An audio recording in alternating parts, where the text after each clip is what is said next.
Tensions between Iran and the United States are back in the spotlight as the Supreme Leader Ayatollah Ali Khamenei said the U.S. nuclear agreement proposal was against Iran's national interests.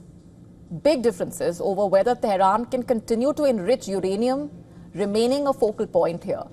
Over the past several months, in fact, Iranian and American officials have held multiple rounds of indirect negotiations through intermediaries seeking a fresh nuclear understanding.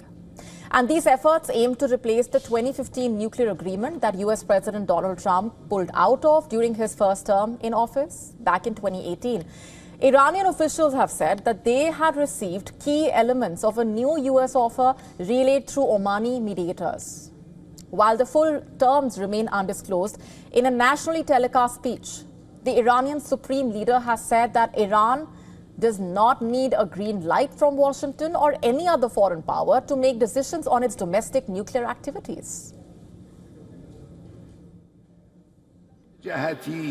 Independence means not waiting for the green light from America and the likes of America, and not worrying about the red light from America and the likes of America.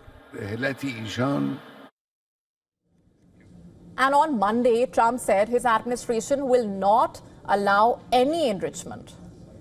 In his speech, Khamenei made it clear that nobody has any authority to dictate Iran's uranium enrichment policies, adding that the issue is strictly a national matter beyond the reach of external influence.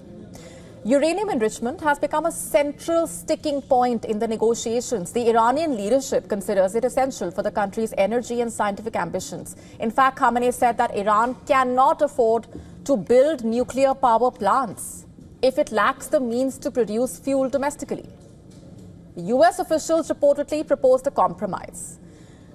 And according to the New York Times, the plan would basically allow Iran to continue enriching uranium at limited levels while a broader deal is negotiated to prevent Tehran from acquiring nuclear weapons.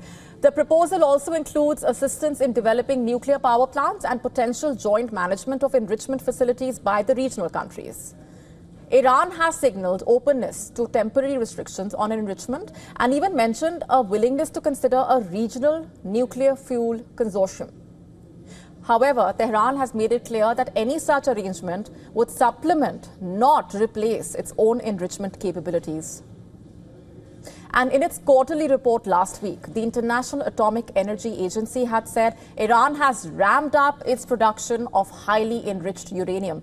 Currently, Iran enriches uranium up to 60% purity, well above the 3.67% cap set by the 2015 deal, but still short of the 90% threshold required for a nuclear weapon. And as the talks continue behind closed doors, both sides have dug in their heels very clearly. Has the path to a renewed nuclear deal all but collapsed, is the question.